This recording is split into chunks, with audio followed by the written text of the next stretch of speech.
fundraising off of the news today, saying the system is rigged, help me fight it, help me get into Washington and eliminate the corruption. But it also really hurts Clinton down the road because of the honesty and trustworthy issues. He just essentially laid out all the reasons why she has been lying. She didn't turn over all the emails like she said she did. She didn't set up the server for convenience sake. Instead, she actually had multiple servers, used multiple devices. And, you know, at the core of this is she said she did not send or receive classified information. In fact, there were more than 100 emails with classified information. And DeRoy, you know, Rush just pointed out in that soundbite that we had, he said, why would she set all this up? Like Shelby is saying, and traffic and secrecy, that seems to be even right there, the intention to deceive and to not be transparent, to keep information. That's what people are writing in. She said early on, look, this is for convenience because I needed to help President Obama with foreign policy. In which case you could say, listen, I got to go work on some treaty negotiations. You guys give me an email address and I'll just use whatever the standard system is. Instead, she literally got somebody to set up these multiple servers, paid somebody, I think it was $140,000 out of her personal pocket to run this stuff, and not one server, we now hear multiple servers, and then take them out and strip them and so on. This is not a matter of convenience, this is a matter of hiding from FOIA requests, from the Federal Records Act and all that sort of thing. I think there was definitely an intention to be opaque and to hide things from the American people. And then the follow-up question then, Shelby, is because she knew she would run for president? Well, you have to assume that that was a factor in this, and she said she didn't want the personal being available. We can only assume what that personal is. It could be much worse than reality, but that does leave a lot to the imagination. Whether or not she thought that this would come to light, you have to think she thought she would get away with this, especially if she was running for president. You would do everything by the book if you knew you were running for the highest office in the country and voters were going to judge you by that. Some of the Trump supporters at DeRoy real quick say, hey, listen, this is actually helpful to Donald Trump. He doesn't have to run against Joe Biden.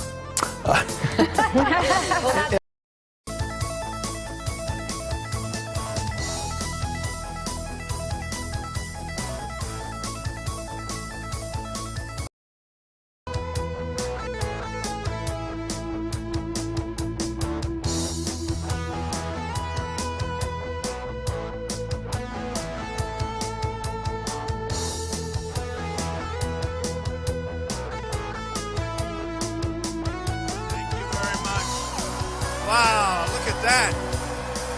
I love you. I love you, North Carolina. I love you. Unbelievable. You know, it's an incredible thing. The system is rigged, but we're still happy to be together, right? It's totally rigged. What a system. What a group. I'll tell you what's going on, and we're going to be talking about it. But before I do, a great friend of mine, somebody respected by everybody, Senator Bob Corker. Come on up, Bob. Come on up.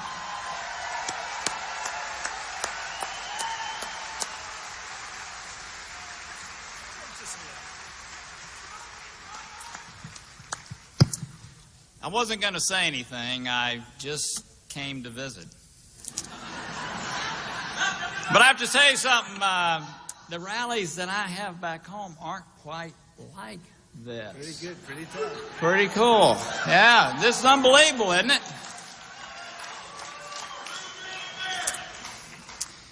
Had a pretty remarkable day today. Pretty remarkable day. You know, it says a lot about a person to meet their family. Spend time with their kids, if you will, Ivanka and Eric and their son-in-law, and to be around the people that have worked in the Trump organization for 25 and 30 years, to see the respect that they have for the person they've worked with, the father and father-in-law that they have, to see how he treats the people that are around him. So many times in these campaigns, people become caricatures of what the media makes them. And all too often, after a race is over, people realize they never really knew the person. Somebody once told me it's not who you know in life, it's how you know them. And I had the incredible privilege today to spend time with this man, to spend time with his family, and to spend time with those who know him so well. And I figured out the reason that you love him so much is because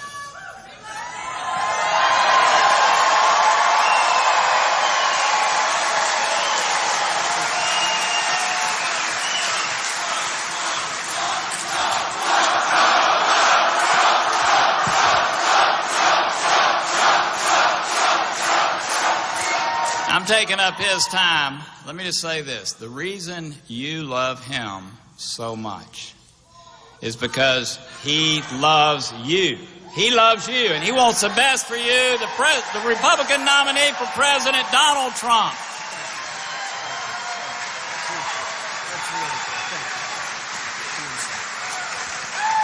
Great guy. Great guy. Great person. So I have to tell you a few things. Numbers just came out just now. Number one, we're doing very well in the polls. That's important, okay? Very well. Very, very well. But, you know, the numbers just came out that during the primary system, during the primaries, the Republicans, I wonder why, were up 62%. The Democrats were down 21%. These are final numbers, just came out. That tells you a little bit about what's going on. And what's going on very big and big league is what you witnessed today and over the last week. From Bill Clinton going to the plane, just happened to be there. I wonder how long he waited. But for Bill Clinton to go to the plane and then to have what happened today, where essentially, everybody thought, based on what was being said, she was guilty. She was guilty. And it turned out that we're not going to press charges. It's really amazing. But I'll tell you, look, we have a rigged system, folks. Hey, I used to say it during the primaries. We're all together. I won North Carolina, big league, because of you. Big league. And not only did the Republican Party go way up from what it was 4 years ago, way, way up, but Donald Trump, in the history of the primary system, Republican Party, with 17 people running. A lot of people don't understand where you say 17 people.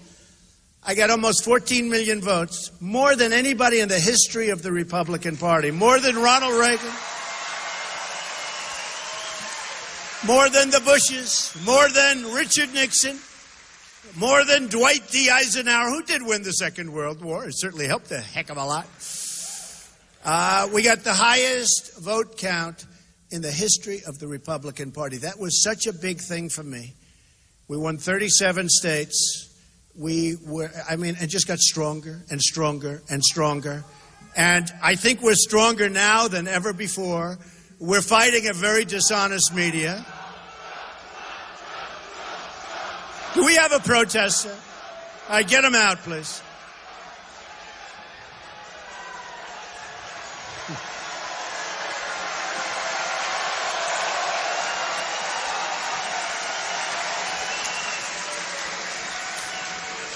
Oh, we love our protesters, don't we? It's the only time I get the cameras to turn. The only time we get those cameras to turn. Look at the size of this place. This is really great. This is really great. Get them out. Get them out. Get them out. All right, thank you.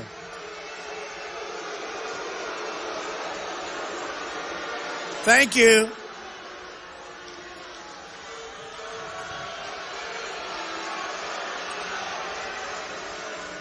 That's all right. Take it easy. Take it easy, folks. You know, if I could speak to these people for a little while, what do we want when you think of it? We want good education. We want a strong military. We want strong borders. We do want the wall. We want to keep our jobs in North Carolina. We want to keep our jobs in North Carolina. I mean, look at what's going on, folks. We're going to build the wall. Don't worry. Who's going to pay for the wall? Who's going to pay? I didn't hear you. Who's going to pay? Better believe it. They're going to pay. They'll be happy to pay. If the right person asks them, they're going to be happy to pay. No problem. If the wrong person, like crooked Hillary Clinton, asks them, they're not going to pay. But she's never going to ask. She's never going to ask. And I'll tell you what. When it comes to trade, and I just got a list of companies that have left North Carolina, and they've gone down to Mexico, and it's a disgrace what's happening. It is a disgrace what's happening, and we're going to stop it. And it's not going to happen any longer. We're losing our jobs. We're losing our manufacturing. We're going to stop the nonsense that's going on, and it's so easy to stop. We will stop it so fast, your heads will spin. Remember that. Your heads will spin. So we'll talk a little bit about trade later. It's so easy. The trade is so easy, folks. It's so easy. The trade of all of them. We're going to knock the hell out of ISIS. We have, by the way,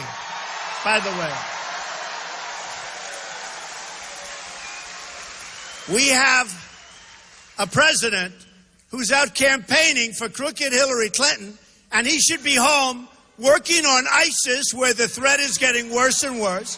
He should be working on trade. He should be working on the borders. People are flowing into our country from lots of places, but from Syria, no more. No more. Okay, they're not coming. No more. We don't know who they are. We don't know where they come from. They have no documentation. They have no paperwork. And who knows? Who knows? But you know what? We can't take any more chances, folks.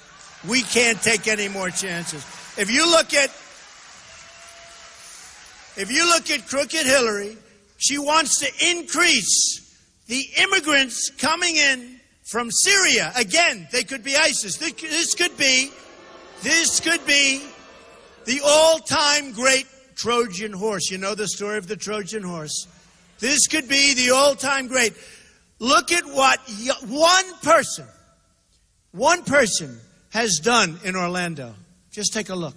One person. Look at the horror that person has wreaked on our country. The gay community, the LGBT community was just, nobody can even fathom what took place. That's one bad apple. We have many people coming in, and you know what? It just takes a small percentage. But there's something going on, and guess what? We have a leader that doesn't even want to discuss the name of the problem. And the problem is radical Islamic terrorism. And it's a problem. It's a problem.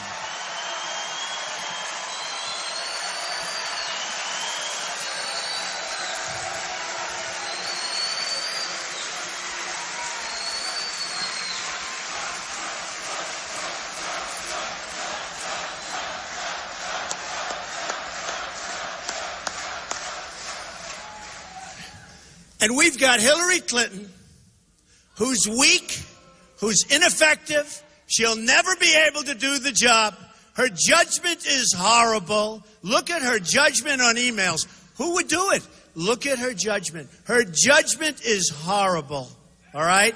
Her judgment is horrible. Now, who said that about Hillary? Bernie Sanders said, her judgment is bad. She's got bad judgment.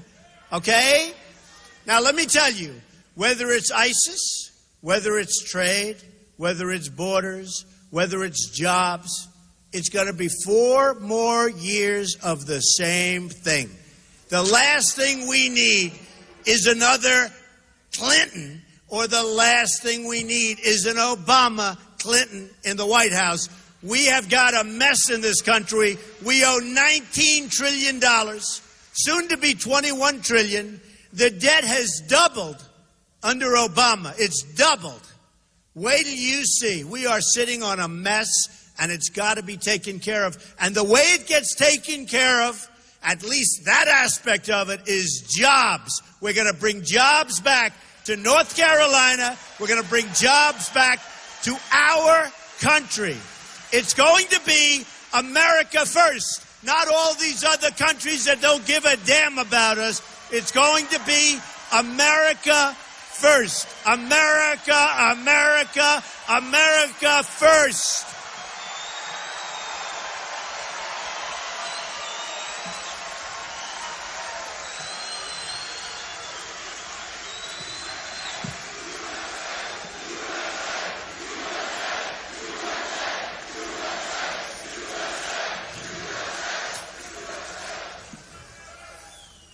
We've got a person in the White House that's having a lot of fun. A lot of fun. I watched him today. It's like a carnival act. A lot of fun. Moving around, he has the whole thing. You know, great, great, great. I'm saying this is a president. We need a president who's going to bring us back. We need a president that's not going to be divisive. We need a president that's going to take care of the African American community. Remember that. Remember that.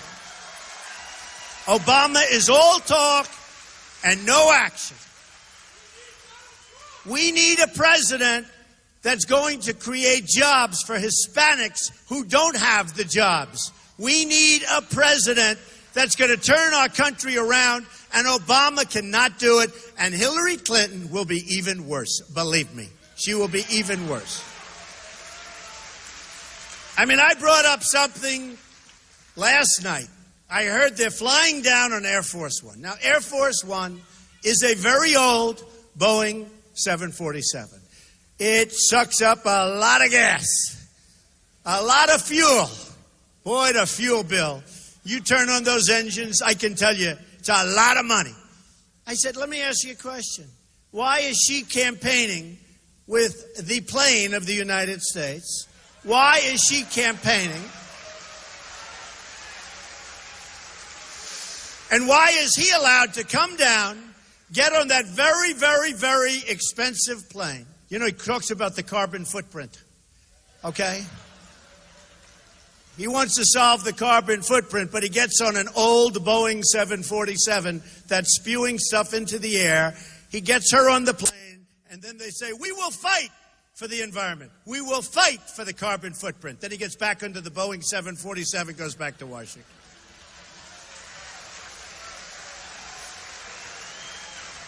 His greatest was when he wanted to play golf in Hawaii. So he takes the 747, and by the way, he's played more rounds just about than people that play professionally on the PGA Tour. I mean, this guy. And he gets on this plane, flies to Hawaii. He's there for a long time. Golf, golf, golf, golf, more. Learning how to chip, learning how to hit the drive, learning how to putt. Oh, I want more. Our country's going to hell.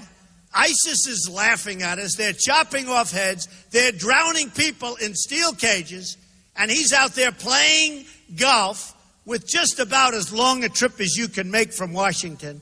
Then after a long extended vacation, he gets back on the plane, flies back, lands, starts talking about the environment. Okay, give me a break, folks.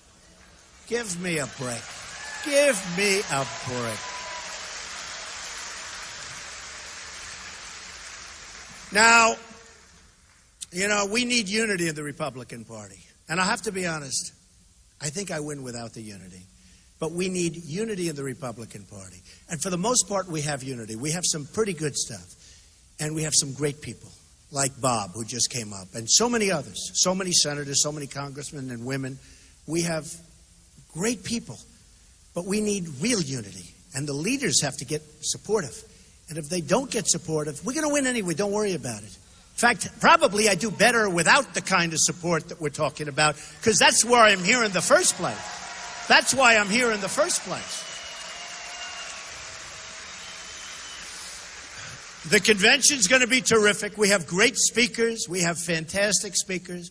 We have so many people that want to speak. You know, they give us the stuff, oh, they don't have enough. We have so many people that want to speak. I have made so many enemies by saying, I can't let you do it.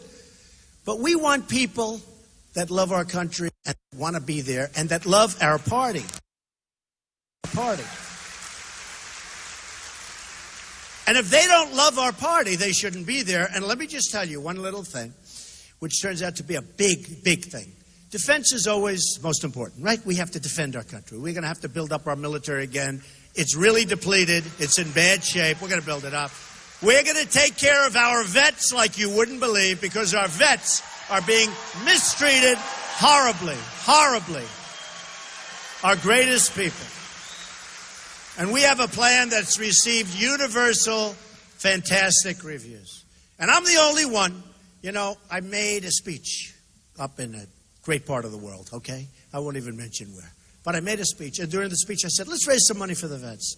We ended up raising $5.6 million for vets.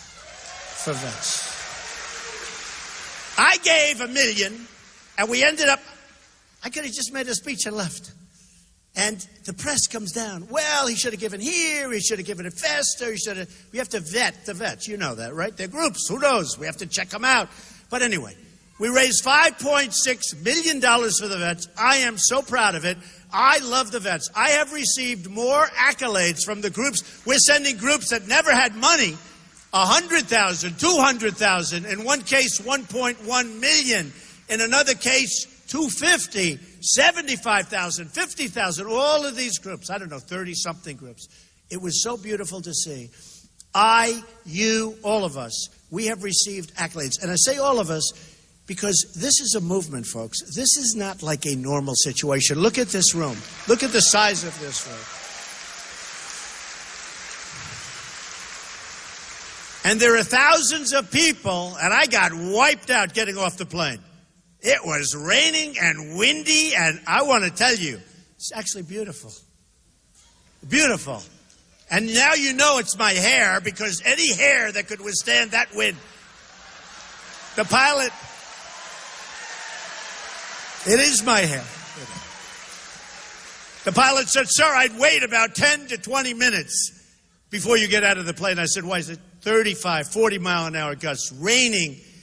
I said, no, we're not going to keep these.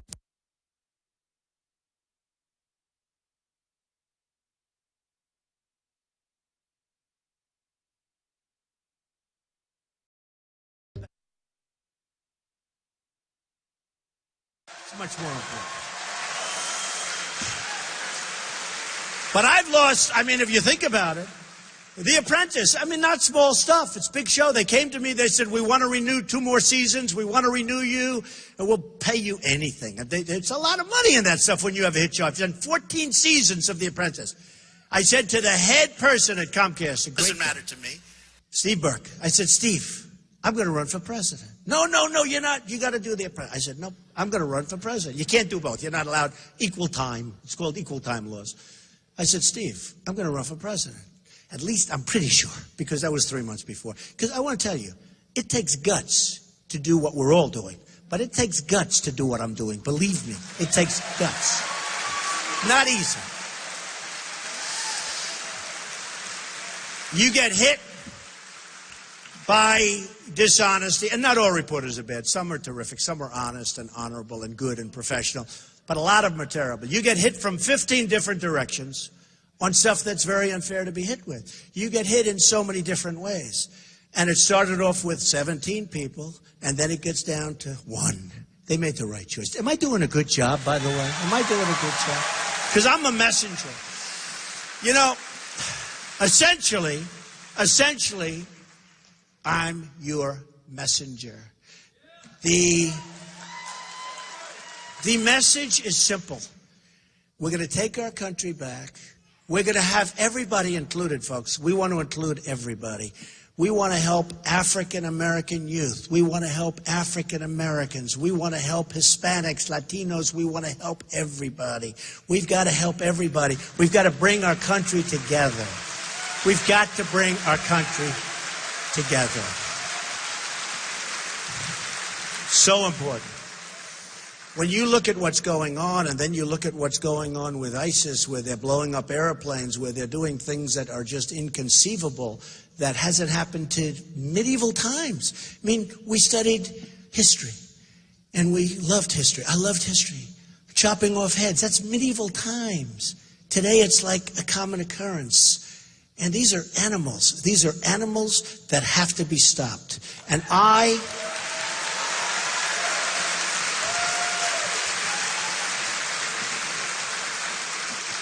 was against the war in Iraq. Now, I was a civilian. I'm a businessman. It was a long time ago, but I was against it. I was always against it. I didn't want to go the war in Iraq. I said, I think you're going to destabilize the Middle East. I think you're going to have a lot of problems. Who would have known this is going to happen? And on top of everything else, what else did we get out? Other than a total destabilization, a total mess, thousands and thousands of our lives and other lives, their lives, thousands and thousands of our young people's lives destroyed. Tens of thousands of wounded, where they're wounded so gravely. They're the bravest people I've ever seen. They have a better attitude in life than I do. Some of these people, they have the best attitude I've ever seen. I work with them. We help them. And they have the best attitude I've ever seen. I've never seen anything like it. I'm serious. They have a better attitude about life in some cases than I do. These are amazing, amazing people. We shouldn't have done it. But what did we get out of it? We got ISIS on top of everything else. Now, we have a president that doesn't know what the hell he's doing. He doesn't have a clue, folks. And instead of staying there with a fairly small force, he announces to the world he's going to take everybody out. And they'll be out by a certain date. And the only thing that was a little surprising is the enemy didn't believe him, because they said nobody could be that stupid to announce that we're going to be out on a certain date.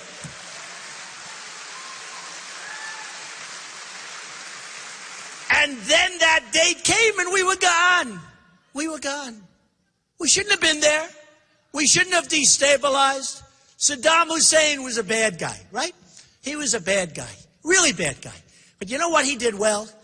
He killed terrorists. He did that so good. They didn't read him the rights. They didn't talk. They were a terrorist. It was over. Today, Iraq is Harvard for terrorism. You want to be a terrorist, you go to Iraq. It's like Harvard. Okay? So sad. So sad. Okay? So sad. And we're going to take care of it, folks. We have no choice. We have no choice. It was when they cut off the heads initially, we were all amazed. I think they overplayed their hand. And if they didn't, then we are all fools, because we cannot let them get away with what they're doing right now, terrorizing the world. We're going to be so strong. We're going to be so tough. We're going to be so vicious. And we're going to knock them for a loop. We have no choice.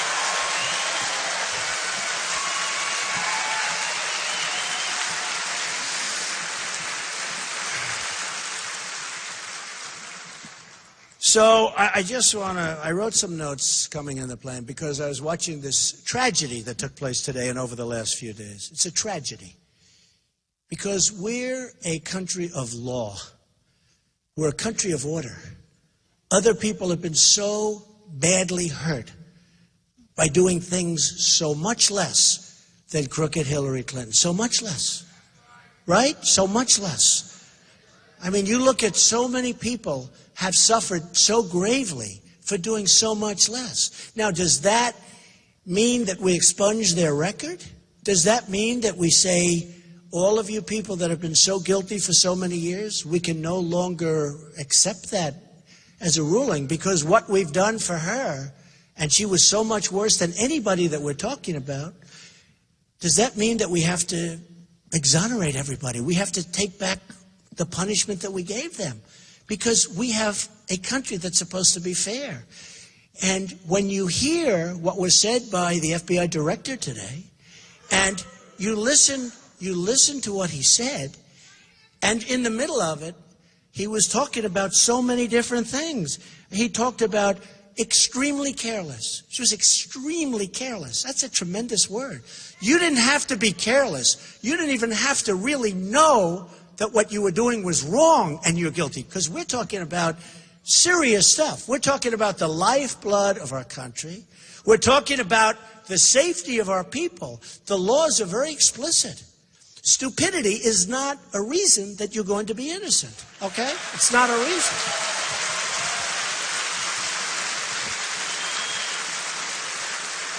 And I don't happen to believe that it was stupidity, okay?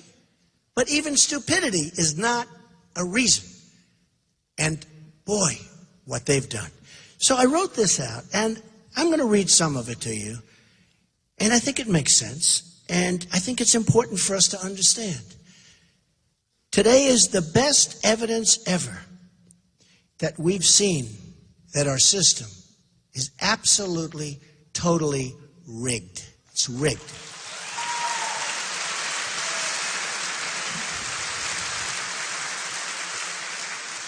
And I used that term initially when I was running in the Republican primaries, and I was the first to use it. Then all of a sudden it became a hot term. Everybody was using the word rigged, rigged, rigged. But if you remember, I'd win Louisiana, and I'd find out I didn't get enough delegates. What happened? And places like Colorado, which was so good to me, but all of a sudden we find out that they don't have the vote. And other things. Okay, I used the word rigged. And frankly, I'll be honest, if I didn't win in landslides, I wouldn't be standing up here. You'd be watching some politician who would lose to Hillary Clinton. Okay, believe me. Believe me. I started winning. I learned about rigged very fast. I learned. But I used the term rigged. Then all of a sudden, Bernie started using it and other people. Now everyone talks about rigged. But I'm going to keep using it because I was the one that brought it up, and I'm the one. And I asked a couple of political pros, you ever hear the word rigged? It's a rigged everything. And they really, there hasn't been a thing used. I guess it has to be somewhere along the line, but it hasn't. But think of Bernie Sanders. Who's the most angry about this? I think the one with the most to lose is Bernie Sanders. Because honestly, he was waiting for the FBI primary. And guess what? He just lost today the FBI primary. He lost the FBI primary. Bernie, my poor Bernie. Oh, Bernie. I feel so badly for Bernie. But you know what? A lot of Bernie Sanders supporters are going to be voting for Trump because Bernie Sanders was right. Bernie Sanders was right about a couple of things. He's right about the system being rigged, but he's also right about trade. Our trade deals are a disaster. They're killing our jobs. They're killing our families.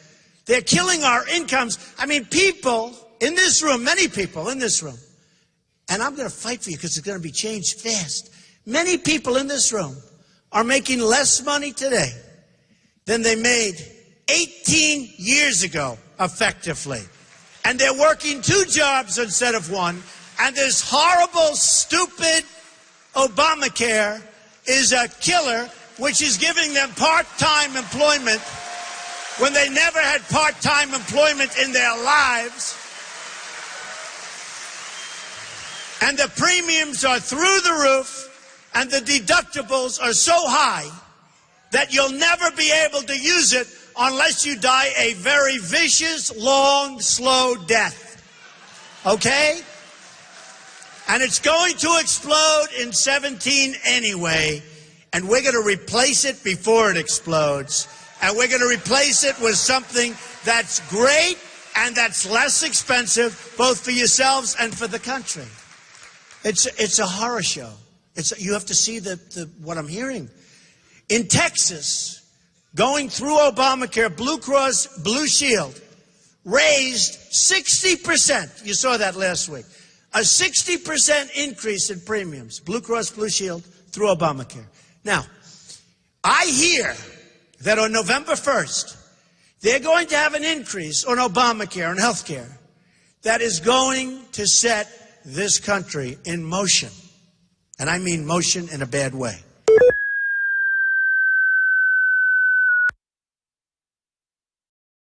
Move them from November 1st to any time after the election. And we're not going to let them get away with it, folks. We're not going to let them get away with it. So, as I said, today is the best evidence we've ever seen that our system is totally rigged. Hillary Clinton put the entire country in danger. She put the entire country in danger. And Benghazi. And Benghazi. And plenty of other things, by the way.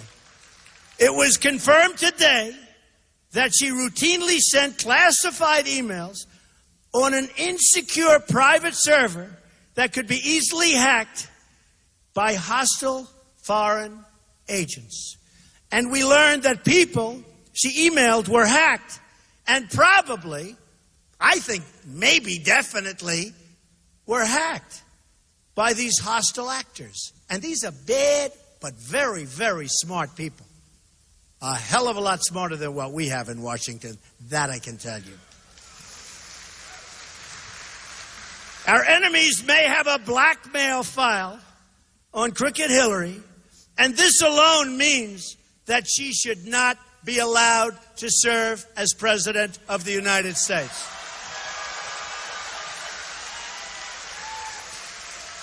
We now know, just wrote this out, we now know that she lied to the country when she said she did not send classified information on her server. She lied. She sent vast amounts of classified information, including information classified as top secret. Top secret. Okay? And this is where they said that she was extremely careless and, frankly, I say, grossly incompetent. She will be such a lousy president, folks. So sad. Okay.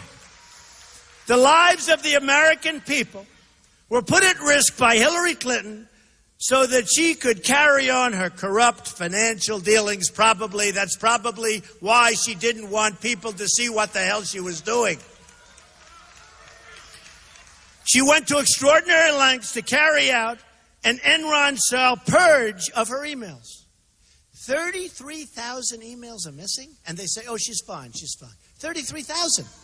And I've always been told you can't really get rid of an email. Have you ever heard this? That if we have the real super geniuses that know this stuff, they say you can't get rid of emails. But we didn't use them because they didn't want to use them. They didn't want to use them. So, like a criminal with a guilty conscience, Clinton had her lawyers delete, destroy, and wipe away forever. Except, I still say there are geniuses that can find them. 30,000, think of this, 30,000 emails. This again disqualifies her from service. And just think of it. I mean, how can you have this?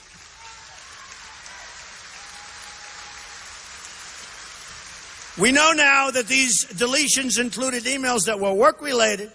One more big, fat, beautiful lie by Crooked Hillary. Any government employee who engaged in this kind of behavior would be barred from handling classified information. Again, that alone disqualifies her. And again, Bernie Sanders talked about bad judgment, but he's not happy tonight, folks, because now it looks like it's over for Bernie. But you know what? I have a feeling they're going to have a lot of people marching on Philadelphia. Let's see what happens, okay? Let's see.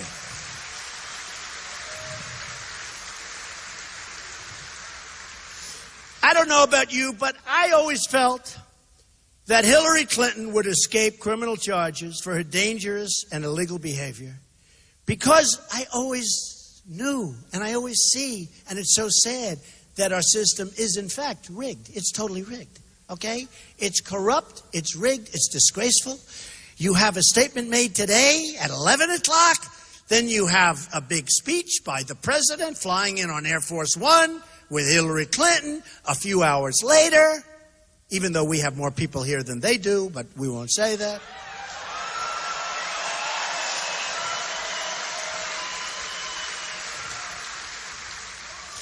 So the AG met with the president, had to, before the announcement. I mean, how about that? Met with President Bill Clinton. How about that deal, right? He's waiting around. He's waiting at the airport. Oh, look, the AG's come. Oh, let me go say hello. 39 minutes. I'm going to talk about the grandkids. He's got two. I hear they're beautiful. I hear they're beautiful. Got 2. Now, I have 8 grandchildren, and I will tell you, I can talk about them. And after I say, isn't she beautiful? Isn't he beautiful? Oh, I love this kid. I love the kid. I love it. But after about a minute, I can't go much longer. I want to get to business, right? For you, I want to get to business. But he didn't talk about it. He talked about golf, okay? So he talked about the grandkids, and I would say that would take anywhere from 30 seconds to a minute. Seriously. Am I right? I mean, you know, how long can you talk? Mr. Attorney General, I have the most beautiful grandchildren you've ever seen. Let me show you a picture. Isn't that great? Let me show you another picture. What do you think? I think they're beautiful.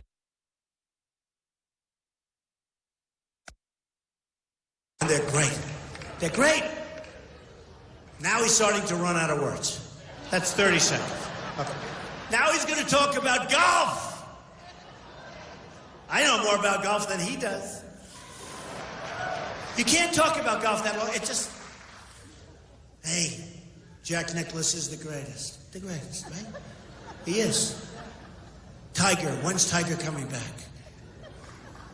Adam Scott's wonderful. He won at Raleigh. We love Adam Scott. Phil Mickelson, we love. What are you going to talk? You can't talk much longer. A couple of minutes. Okay? I don't think they went over the swing, the technique or anything, right? The plane's too small. Okay. Right?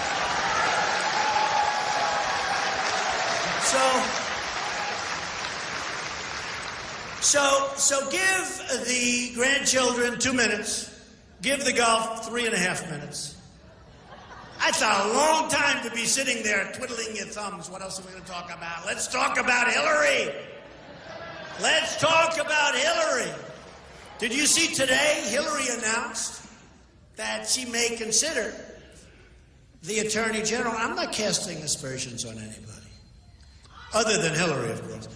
But she may consider the Attorney General, who's ruling on her case now. Now they're ruling on the case, to continue forward as Attorney General. Now, how do you make that statement when they are going to rule? Because remember what happened.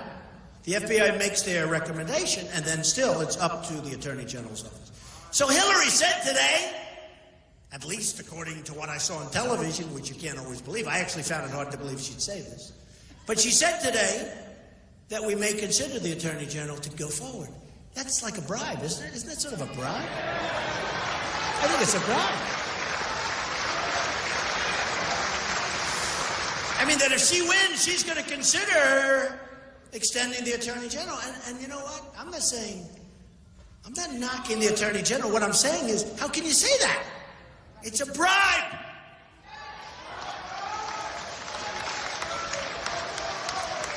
I mean, the Attorney General sitting there saying, you know, if I get Hillary off the hook, I'm going to have 4 more years or 8 more years. But if she loses, I'm out of a job. It's a bribe. It's a disgrace. It's a disgrace. She is laughing at the stupidity of our system. She is laughing, and so is her husband, Bill, laughing at what's going on. Because, and they've been there before, you know it. They've been there between Whitewater and all of the others. They've been there. Look at her cattle futures. I mean, she did better with cattle proportionately than people that have been in the cattle business all their lives and have made millions in the cattle. She did better than they did, and she never did it before. I wonder how that happened. Okay. She's crooked Hillary, folks.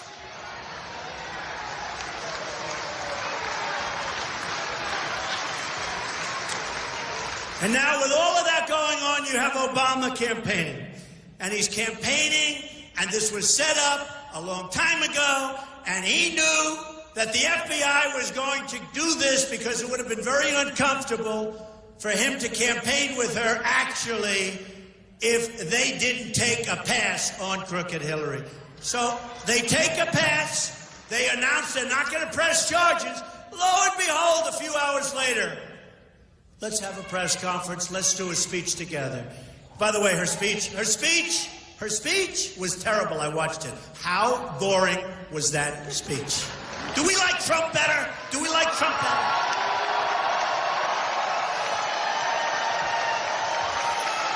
Now, let me just tell you,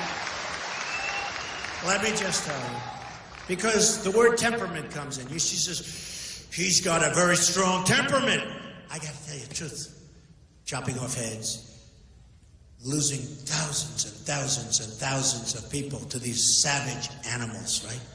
We need somebody with a tough temperament. It's time. It's time. And I'll tell you,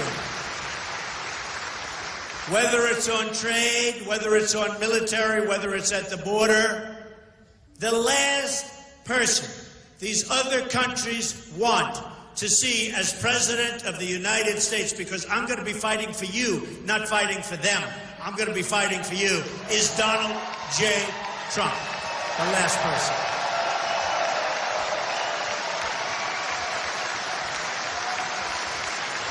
So,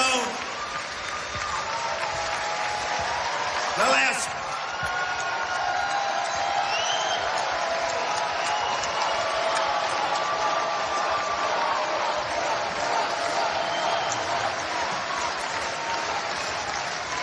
So a very amazing and prestigious man, I won't use his name, but some people will know who I'm talking about.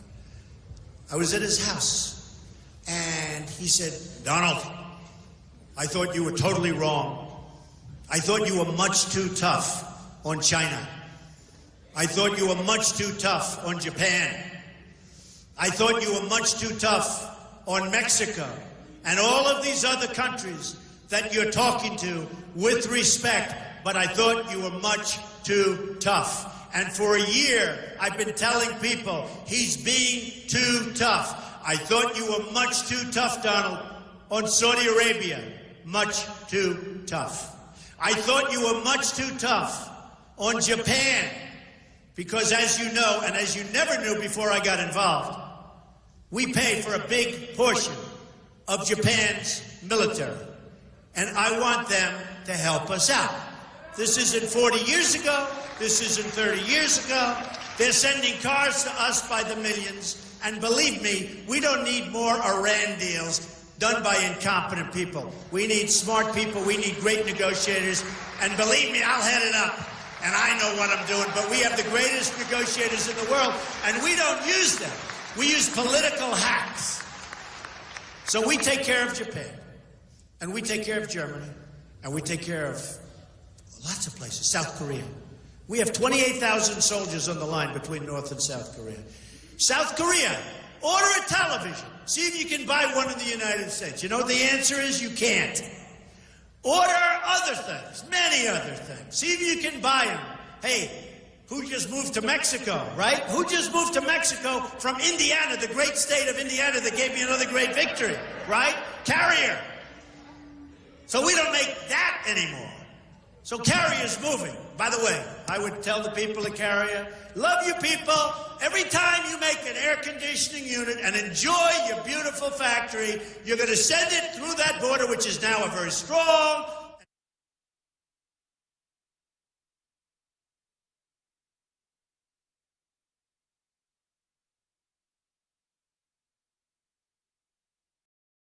Great state of Indiana that gave me another great victory, right? Carrier.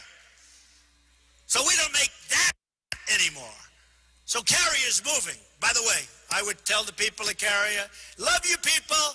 Every time you make an air conditioning unit and enjoy your beautiful factory, you're going to send it through that border, which is now a very strong and secure border, and you're going to pay 35% tax. And you know what? They're not leaving. They're not leaving, folks. They're not going to leave. Now, Hillary Clinton won't say that. And I'll tell you, the press doesn't treat it right. One person actually at the New York Times, David Sanger, treated it right, along with Maggie. They wrote a story that was pretty accurate, about 82%. But I mention this all the time, and the press will go, Donald Trump wants Japan clear. I didn't say that.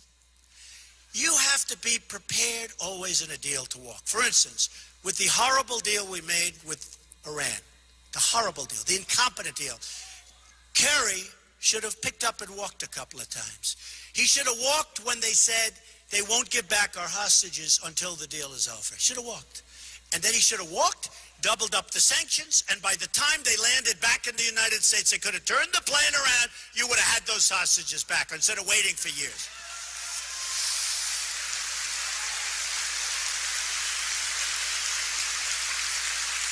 And he should have said one other thing, folks. We gave them back $150 billion. I would have said it differently. I would have said, you know, my father used to say, son, you're too tough. Take the lumps out, soft, nice and easy. My father was great. Good salesman, good builder. He loved to build houses. He was a good builder. I learned so much from him. And he was a great guy, a lovely guy. Loved my father. But he used to say, son, you're too tough. Take the lumps out. So in the old days, I would have said, we're not giving you the $150 billion. And they would have been angry and we would have had lots of problems, right? I wouldn't say it that way anymore. My father taught me too well. I would have said, fellas, and it is all fellas, I hate to say. They haven't figured out that the women are smarter than the men yet, okay? They will. They will. It'll take about 150 to 200 more years, but they're going to figure it out, okay? Then we're really in trouble. Can you imagine? Because the Persians are great negotiators, and they totally out-negotiated. So I would have said, fellas, do me a favor, we have a problem. We have a bad budget that was just passed. The omnibus budget, disaster.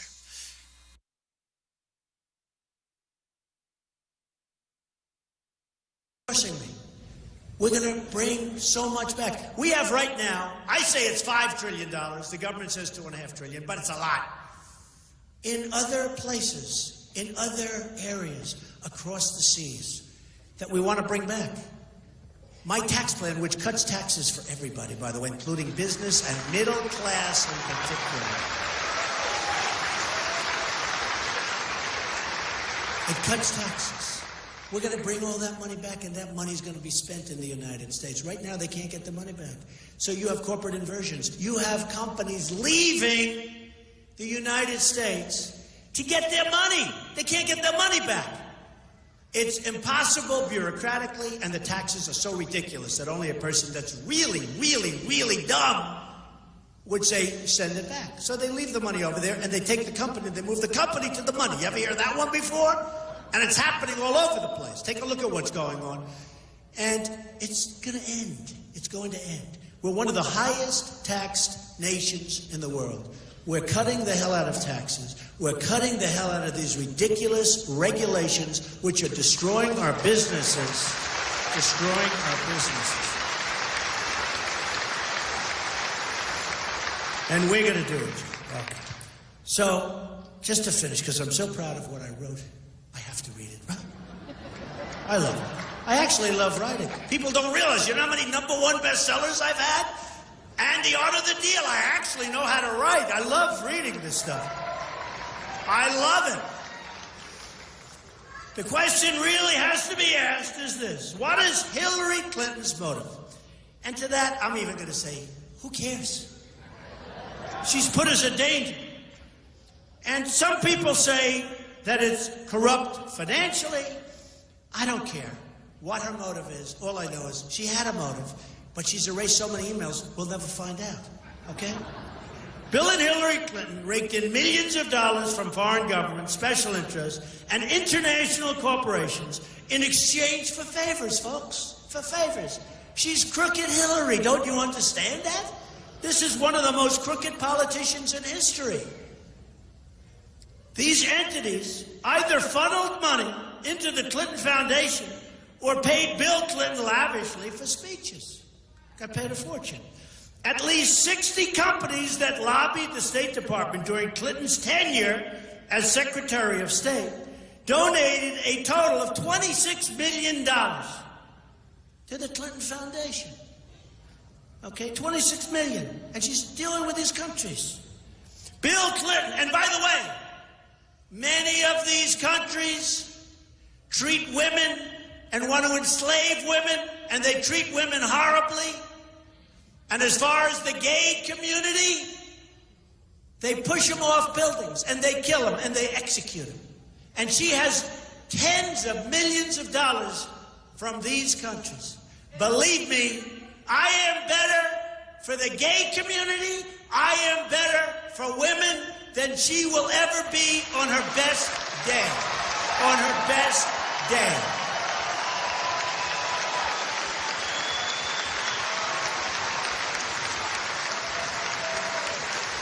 Bill Clinton was paid a fortune to deliver a speech in Moscow, Russia, while Hillary Clinton was in charge of the Russian reset.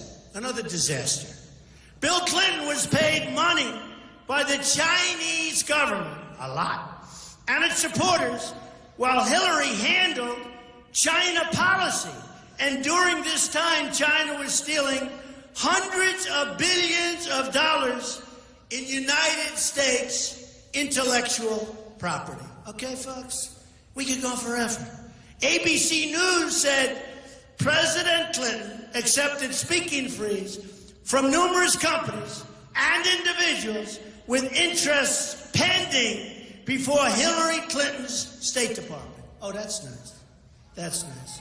International Business Times said governments and corporations involved in the arms deals approved by Clinton State Departments have delivered, listen to this, have delivered, her State Department, she's approving deals, have delivered between $54 and $141 million to the Clinton Foundation. $141 million.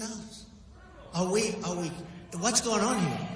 To the Clinton Foundation, as well as hundreds of thousands of dollars in payments to the Clinton family. Then, when Hillary left the State Department, she was paid $21.6 million for speeches delivered in less than 2 years. That's not bad, $21 million for making speeches. And she's a boring speaker. She's terrible. Think what I could make. Oh, man, what I... She's a terrible speaker. She got $21.6 million for speeches. And she refuses, because Bernie Sanders knows this better than anybody, she refuses to give up the text of the speeches. I don't know what's in there. Hey, I don't care if she gives it up, because I understand her. And I understand many of the people that are her supporters. And by the way, many of them are friends of mine. And they're going to own her, folks. They're going to own her. Don't forget, I used to be on the other side of the equation. I used to be establishment. Then on June 16th, I ran. And everyone said, oh, he's no longer establishment. He's not supposed to be running. He doesn't need our money. That's terrible. And I put up $55 million approximately in the primaries and won, big league, and then... And I'm putting up money now, but I'm raising a lot of money for the party, and it's good, it's good, it's really good. We're going to win this thing. We're going to take this country back from these thieves and these crooks and these horrible presidents, these phony presidents. And I mean it when I say, when Obama can take all of this time off, when you have bombings all over the place and you have ISIS as an example, and all of the bad deals, when he can take that kind of time off to spend it with Hillary Clinton, with the seal of the president in front as she stands there. She doesn't look presidential to me, folks, I can tell you that. She doesn't look presidential. Hillary also had reason to hide her foreign policy disasters and the decisions that went into them. Her push for regime change in Libya, Egypt, and Syria has been a total and complete disaster.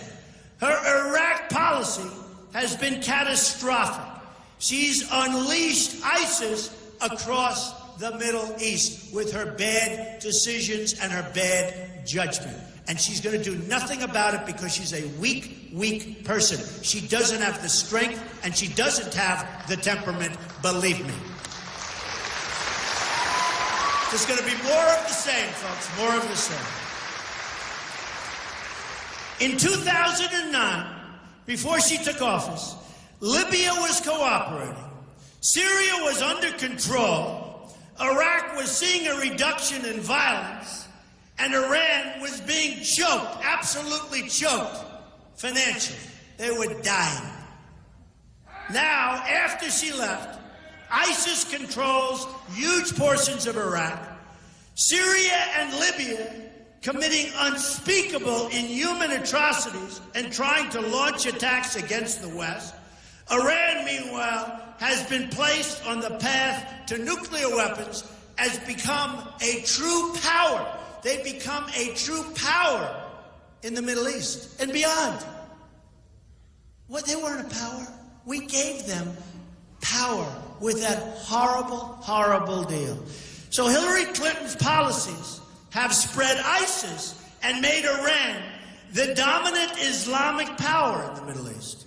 Hillary Clinton can't keep her emails safe. And you know what, folks? She sure as hell can't keep our country safe. Can't do it. Can't do it.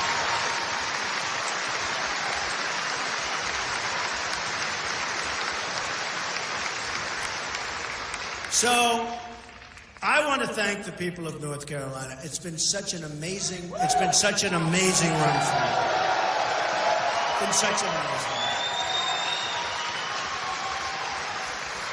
We've had a lot of good times. We've had a lot of fun. We've had a lot of speeches. We've had a lot of good times together, though, seriously.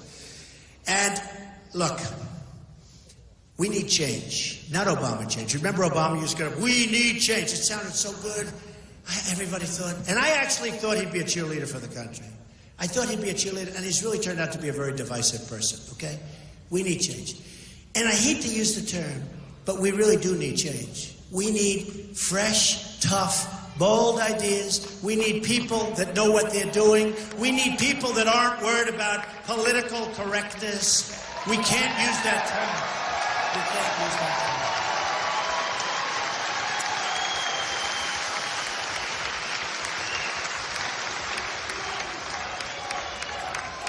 And I watched Obama a week ago spend a whole speech on talking about why he shouldn't necessarily have to say radical Islam, why he shouldn't do it.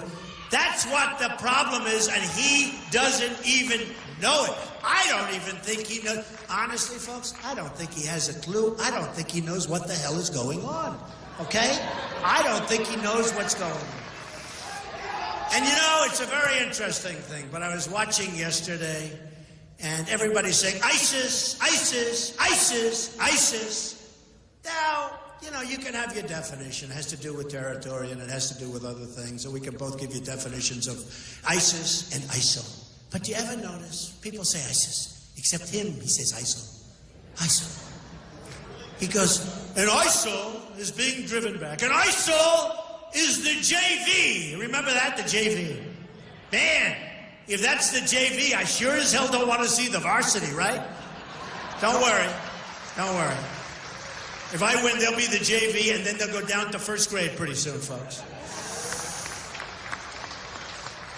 But he says ISIL, and you know, it's almost like he does it to make people upset. I've had so many people say, why doesn't he just say ISIS? Forgetting about definitions. And actually, some friends of mine that are very, very good on the subject say ISIS is actually more accurate. But who knows? But everybody says ISIS. Say ISIS. It'll be so nice, right? Right? Don't say ISIL. And ISIL will be driven back. You know, it's always, ISIL will be driven back. In the meantime, it's a disaster. It's totally a disaster.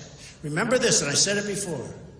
Our military is depleted at a time when probably in the history of this country, we need strong military.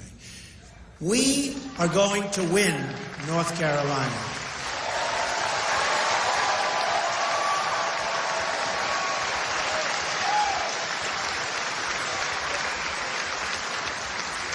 We are going to get rid of these fools that are running our country. They're fools.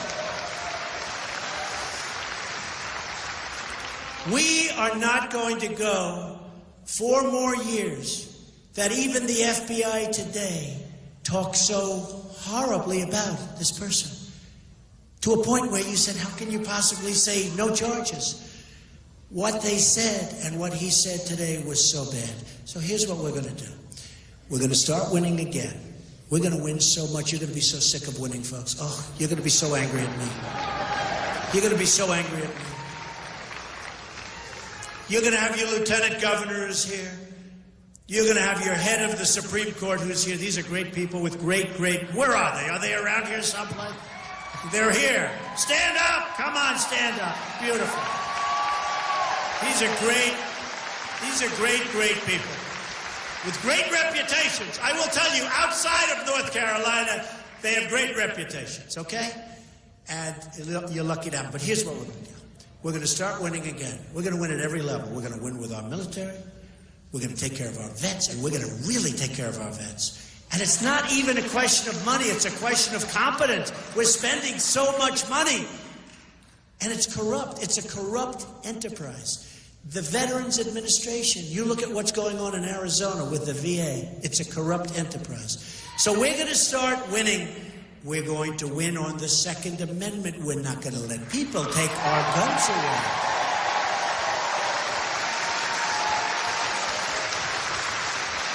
We're going to terminate Common Core out of Washington. We're going to bring our education local, so we can have our local people who love our children and who really understand our children, give them the kind of education that we want. We're going to repeal and replace Obamacare so quickly.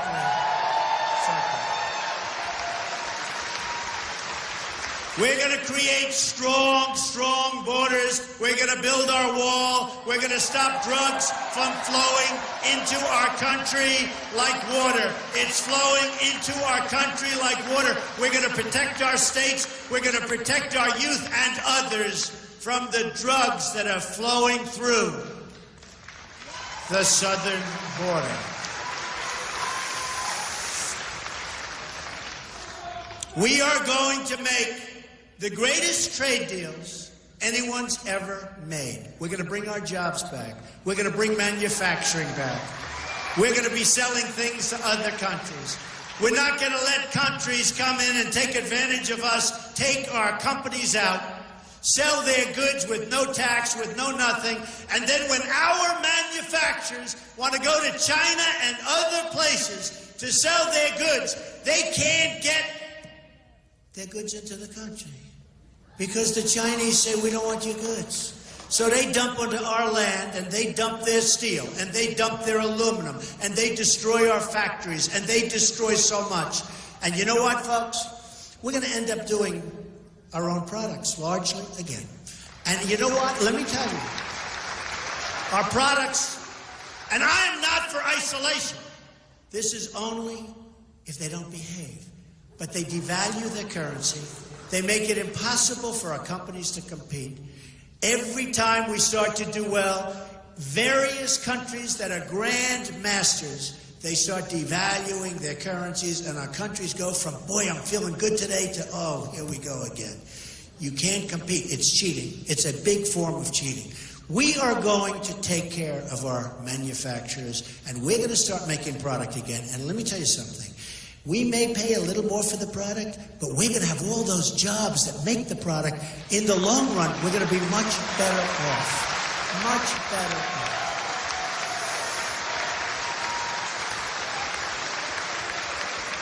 And a lot of that will come back. And again, no isolation. We're going to have fair trade. We're going to have free trade. One of these people sitting right up there asked me the other day, what do? Do you call it fair trade? Do you call it free trade? It's all good. I can give you 10 different names for trade. Here's what I call it. We're going to make great deals for our country. I don't care if it's fair, if it's free. I don't give a damn what it is. We're going to make great deals for our country. Okay? We're not going to let happen what's been happening. So, folks, we're going to start winning again. We're going to win so much. You're going to be so sick of me. You're going to have the justice call me. You're going to have the lieutenant governor and the governor call me and say, Mr. President, the people of North Carolina are sick and tired of winning.